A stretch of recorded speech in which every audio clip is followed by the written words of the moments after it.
Welcome back to the F1 2018 career mode here, guys, and you are finally here at the French Grand Prix. Do apologise for missing an upload. Some real life things stepped in, was what it was. But this is the last round and last track we'll be driving that wasn't driven in a Force India. Of course, we finished up in season 1.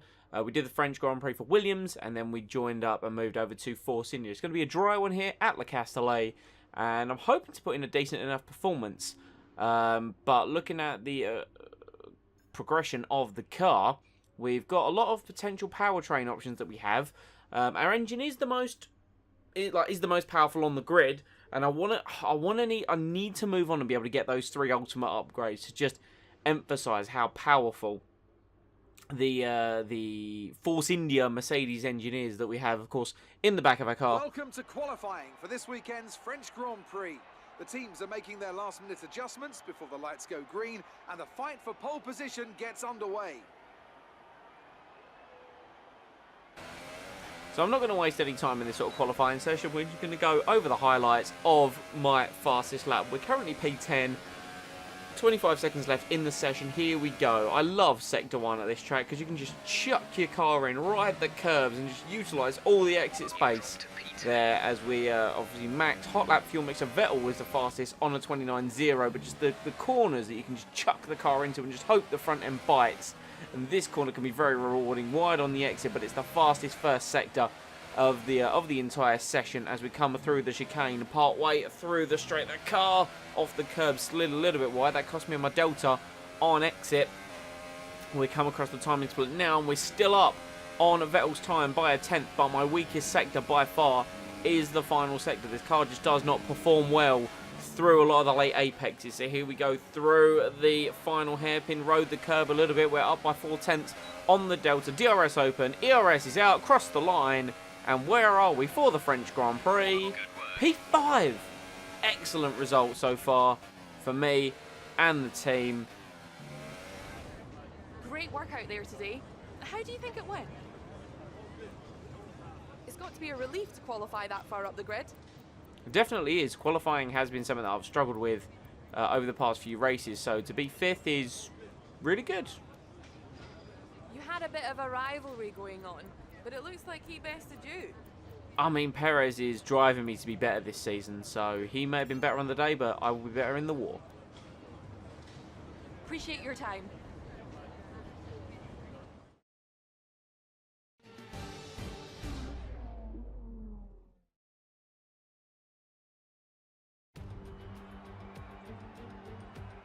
Welcome to Le Castellet as we return from across the Atlantic for the 2018 French Grand Prix.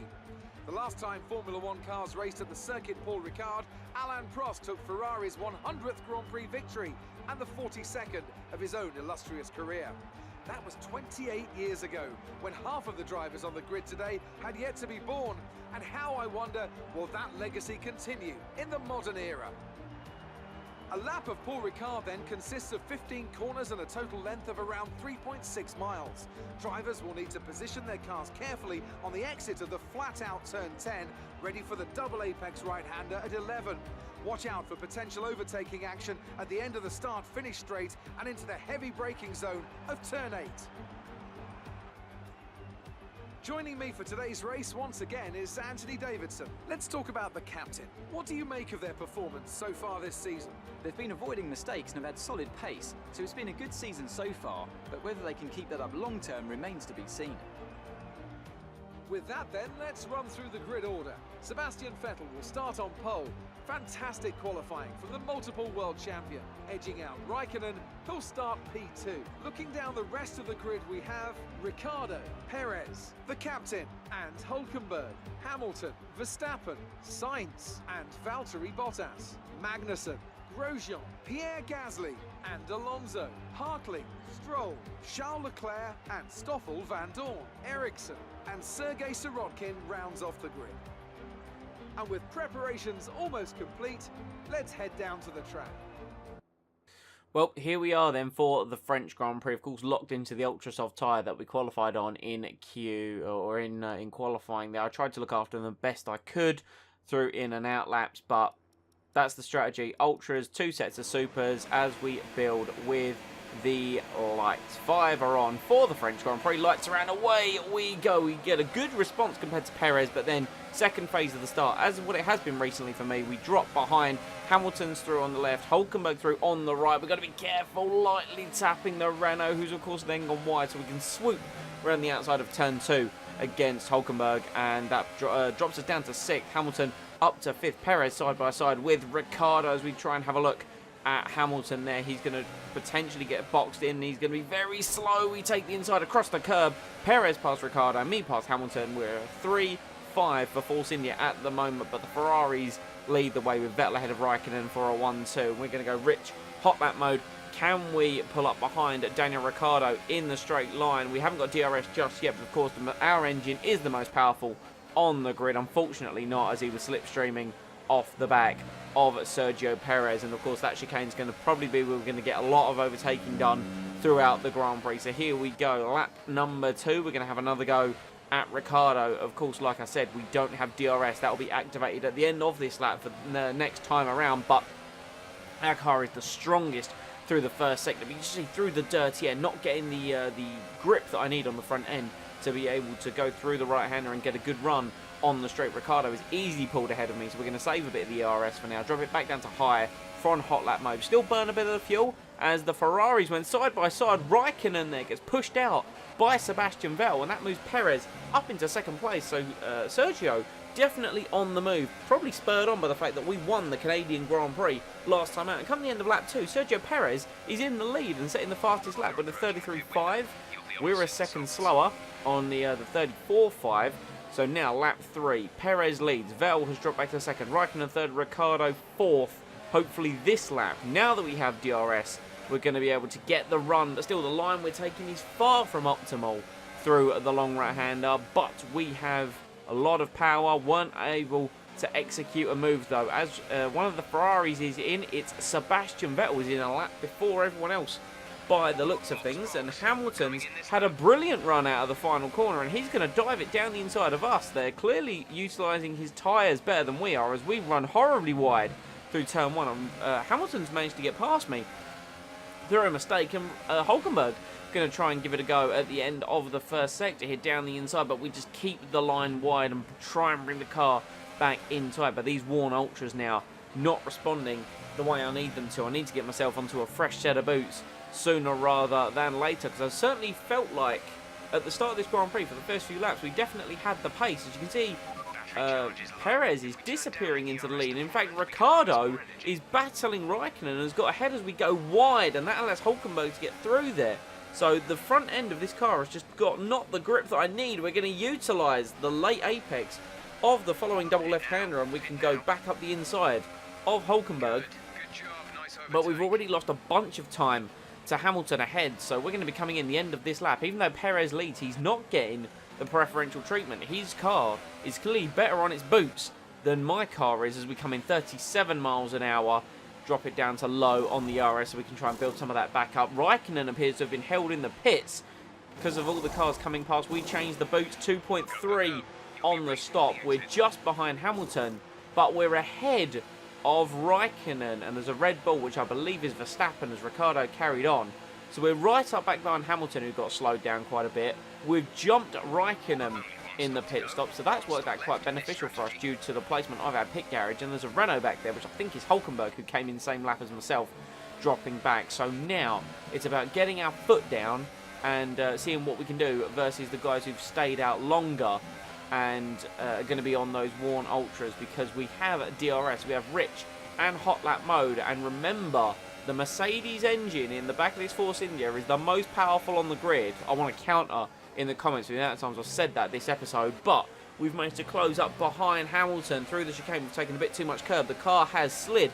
However, we remain in the slipstream of the Mercedes driver. Remember, this is the team we're trying to impress and get a position for as a contracted Mercedes driver for Season 3. We follow Hamilton through the right-hander, dive into the inside, but Hamilton closes the door, runs it out wide. We keep the front end nice and tight over the curb, and we're up past Hamilton. It's only for 17th place, but you have to remember we've made our first stop, and a lot of the cars back here are only going to be doing one stop instead of the two. So cars coming out the pits. There's Bottas and Sainz. We're going to get past those guys. Ricciardo out well ahead of us. Hamilton going to try and have a go round the outside at the start of lap 7, but he locks up his left front tyre. Can't turn in versus me, and he's going to lose a heap load of time and drop further back down. So we now set the fastest first sector of the race so far.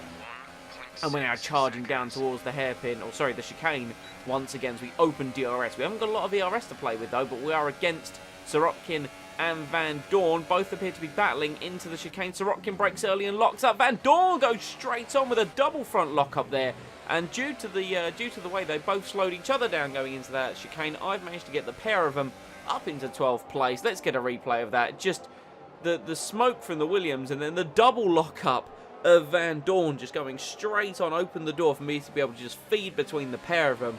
And by the end of the lap, we've caught up to the ailing Lance Stroll, my former teammate, who unfortunately just hasn't been able to carry that team like I did for the first 8 races of Season 1. Personal best 34.3 in the slipstream of Stroll. Can we try and make a move into the first chicane? Originally thought I wasn't going to, but Stroll braked so early. That was more of a case of avoiding action rather than an actual overtake. So we move on to lap 8, and Vettel and Ricciardo are now battling. Vettel is trying to go round, down the inside of Ricciardo through the double right-hander, and he hasn't been able to make the move stick. So Ricciardo now has got past both Vettel and Raikkonen, who were leading him, of course, if you remember, in the first stint. And by the end of lap 9, Vettel has fallen back into my clutches. Through the final sector, I am on low on the ERS, trying to charge the battery, so I can use medium here, and then, of course, on the long back straight, utilise high and overtake mode to try and get past the Ferrari man, because he is struggling at this phase of the Grand Prix, whereas I'm just trying to sort of keep everything in check and get the best result that I can. Initially, it looked like 5th was going to be the best result, because Perez just appears to have the fastest car of everyone this afternoon. Then the 2 Ferraris, then Ricciardo. But if Ricciardo is outperforming the Ferraris, then so can I, as you see, as we close up to him through the first sector. And we've actually kept the front end much tighter than we were at the end of the first stint. So we have rich and hot lap mode. We're going to have DRS, ERS up into overtake mode, easily braking 210 miles an hour. Vettel moves across, we pull to the right hand side, and we've breezed past him long before the corner, comfortably get it slowed down. That's us up into 10th place, past Sebastian Vettel, and up to a net P3 in this Grand Prix, because Vettel was ahead of Raikkonen. And now we're getting the cars that we're going to be battling later on in the Grand Prix, those that are on the one stop, going from the super soft to the soft compound tyre. So Ricciardo is in P4 now. There are cars still further up the road, such as Brendan Hartley and Kevin Magnussen, who are both in for their one and only pit stop of the race. And we're now end of lap 14. Perez is in before me this time around, so he's going to come out probably behind both Ferraris. No, one of them pulls in behind Kimi Raikkonen. So Ricciardo leads the Grand Prix from myself, but we're going to come in at the end of lap 16. I've pushed the car a couple extra laps versus my teammate, who was closing up to us, and Raikkonen had closed up to the back of me as well. So it looks like we're going to be battling the Ferrari towards the ends of this Grand Prix. But another excellent pit stop by the Force India boys, 2.2, and Gasly, Hartley, Magnussen or Grosjean, just a bunch of cars are going to stream past us.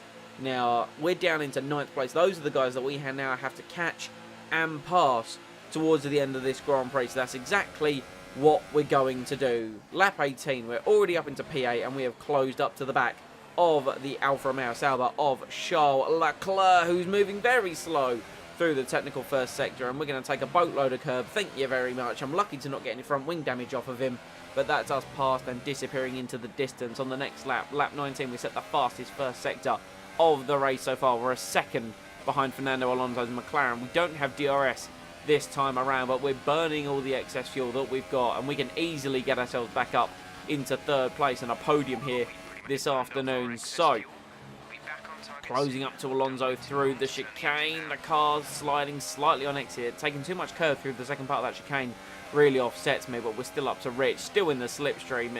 This lap is brilliant so far. We're going to pull to the left-hand side through the long right-hander at 195 miles an hour, round the outside of the McLaren of Fernando Alonso. Job done, up into 6th place, and we've now just got a couple of Toro Rossos and a Haas to hunt down as we do our personal best of a 1:33 flat, chasing after Pierre Gasly, who in turn is chasing down Romain Grosjean. By the end of lap 20, we're up behind the pair of them. So Once again, saving the RS. We're down to low. Drop it to standard. I don't want to try and attack Gasly through the first chicane. I know that I am the strongest car on the circuit through the first sector, and that will be able to line me up perfectly to have a go at him into the chicane in the back straight. Perez still comfortably leads the race by about 8 seconds from Ricciardo. Gasly defends the inside line. That puts him all out of sorts for the left-hander. And can we now position ourselves as we close right up to the back of the Toro Rosso? Just got to keep the front end tucked in if we can. We've got a little bit wide, but thankfully, due to the sheer grunt of our Mercedes power unit, rich, high, DRS, slipstream, straight past the Toro Rosso comfortably as we brake just before the 100-metre board, clout the curb, easily through, and now we're going to chase after Romain Grosjean, who we're going to see now, lap 22. It's just academic with our overtakes, really. We just close up through the first sector and then pounce on them through the chicane. But Grosjean actually slowed through the first chicane. He's gone to the inside, bit more slipstream through the right-hander here. Can we maybe make a move all the way around the outside? The answer is yes, we can. The track really opens up there, and it's actually more beneficial to take the wider turn in, so you can then attack the curb of the inside of the next corner.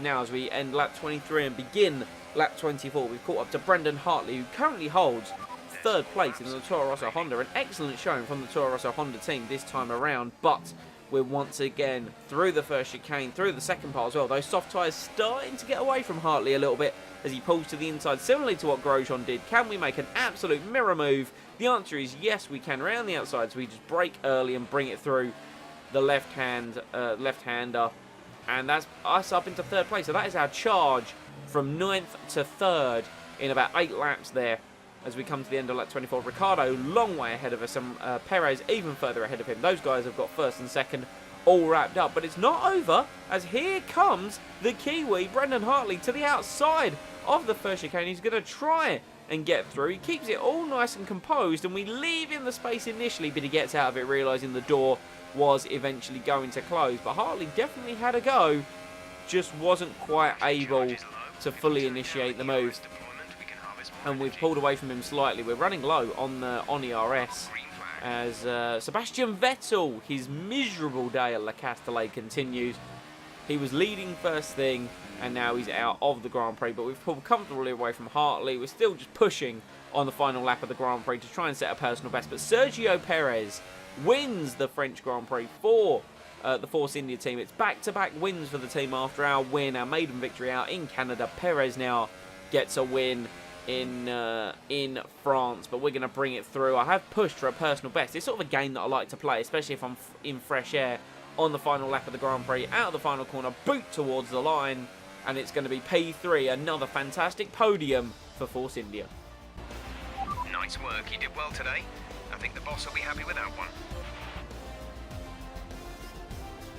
It's time to present the top drivers with their trophies for today's Grand Prix.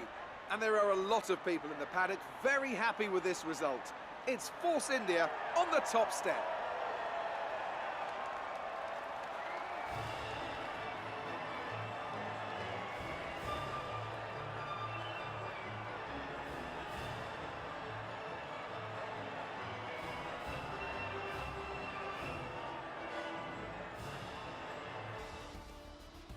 Perez wins the Grand Prix, as I said. Daniel Ricciardo bringing it home in second. Strong showing from the Aussie there and getting Red Bull back on track. We brought it home in third, but yeah, obviously Perez just the faster man today. He's fairly half a minute ahead of me.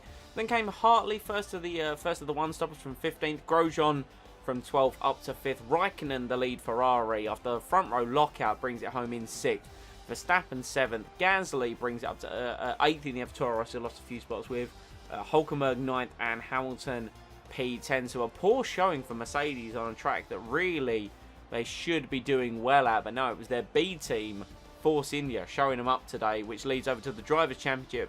Vettel still leads the way on 138 points, but we are the second person to breach that 100-point barrier in P2 in the championship, 35 points back from the Ferrari man. Not saying we're going to bring a challenge to him, but you never know. Perez jumps up to 4th with his win today, only 5 points off the back of Kimi Raikkonen. Moving on over to the Constructors side of things, Force India sit 40 points behind Ferrari. They're on 225, ourselves on 185, but comfortably ahead of Mercedes, who are now getting caught by Red Bull Racing, and Renault now over 130 points back from us, considering they look to be our rivals in the early point of the season. But let's now catch up in the interview area with Claire. Good day today. Tell us about it from your perspective. You must be thrilled to be up on the podium. Especially after the late race push, it's put a lot of faith in me, and yeah, just all worked out in the end. Your team must be ecstatic with how you're performing. I think not just necessarily me, just 2 wins back-to-back for the team and getting two podiums back-to-back. It brings happiness to everyone. Do you think that you learned a lot from your rivalry? If anything, you know, it's a hard answer to give, so I can't give one. Appreciate your time. Yeah, I wasn't just purposely going to badmouth my car, but now we're going to move into the second contract negotiation of the season, while Emma rants in the background. This is what they wanted to offer me. A lot of level 1s and level 3 on upgrade speed. Now, I'm not prepared to accept that. So in qualifying, I'm going to go 8th. Race, I'm going to at least go 5th, because we are the 3rd best team, realistically. And I'm going to push it. The only upgrade I expect us to get is the race bonus. Now, that one will get us 25% more resource points, because initially looking at it, I think I'm going to go level 2 on a lot of these. Do I propose it? Yeah, I do up that one to level 2. So yeah, race bonus has gone up to level 3. Let's see what Force India say. It's close, but we've got it. So we've managed to get that race bonus upgrade, and that's exactly what we needed to get those additional resource points. So hopefully now we will see further development of the car. We've got 1,000 points left, but I'm going to sort of save those 1,000 points now until the next power upgrade comes in for the car. And once that next power upgrade comes in the car, that then opens up, once that's on the car, 3 ultimate upgrades for the engine. That's what we're going to be looking to develop there for the rest of the season. Guys, I hope you have enjoyed this episode of the F1 2018 career mode. Appreciate everyone for after the long hiatus coming back for season 2, and of course the follow-up seasons. I want to try and do 4 seasons is the goal for this one. Just yeah, hopefully things will be getting a bit back stable. That was a fantastic sentence. More of that, Simon. No, so hopefully things will be a bit more stable with the upload schedule. I missed one last week, but hopefully I can stick to this 2 a week that we've had rolling.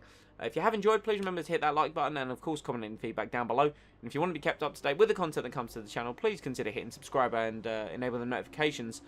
We have been streaming, and of course we have the stream archive on the channel. Of course I'm also on Twitch and Mixer. I would give me a follow on Twitter. Again, that handle is in the description below, and that will find out with everything that I'm doing. And I will see you all next time.